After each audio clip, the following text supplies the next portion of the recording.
বাংলাদেশ পুলিশের নতুন মহাপরিদর্শক মোহাম্মদ মইনুল ইসলাম বলেছেন, সাম্প্রতিক কোটা সংস্কার কেন্দ্রিক বৈষম্য বিরোধী ছাত্র আন্দোলনের সংঘর্ষের জেরে সংঘটিত প্রতিটি হত্যাকাণ্ডের সুষ্ঠু তদন্ত করতে পুলিশ আইনিভাবে অঙ্গীকারবদ্ধ। বুধবার বিকেলে বাংলাদেশ পুলিশ সদর দপ্তরে আয়োজিত সংবাদ সম্মেলনে এই মন্তব্য করেন তিনি। এ সময় পুলিশের বর্তমান সংকটের কারণ হিসেবে নতুন আইজিপি বলেন, আমাদের কতিপয় উচ্চাভিলাষী ও অপেশাদার কর্মকর্তার জোরপূর্বক কর্মসূচি গ্রহণের কারণে পুলিশ সদস্যরা আহত ও নিহত হয়েছে। এর ফলে পুরো বাহিনী সংকটে পড়েছে।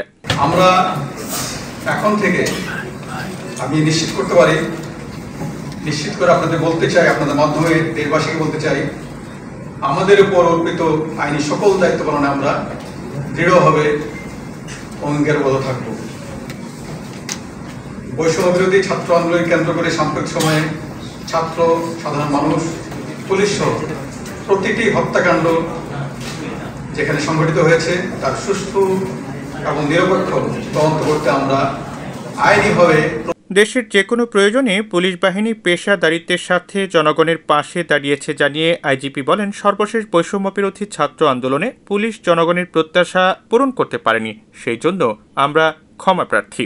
বৈষম্য বিরোধী যৌক্তিক যে আন্দোলন, সেই আন্দোলন আমাদের বিভিন্ন অপারেশনের নীতি দায়িত্বপ্রাপ্ত কর্মকর্তাগণ দেশবাসীর প্রত্যাশা অনুযায়ী দায়িত্ব পালন করতে পারেননি, যা আমরা স্বীকার করছি।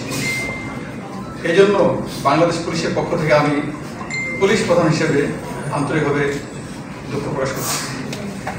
আমরা এখন থেকে আমি নিশ্চিত করতে পারি, নিশ্চিত করে আপনাদের বলতে চাই, আপনাদের মাধ্যমে দেশবাসীকে বলতে চাই, আমাদের উপর অর্পিত আইনি সকল দায়িত্ব পালনে আমরা দৃঢ়ভাবে অঙ্গীকারবদ্ধ থাকব।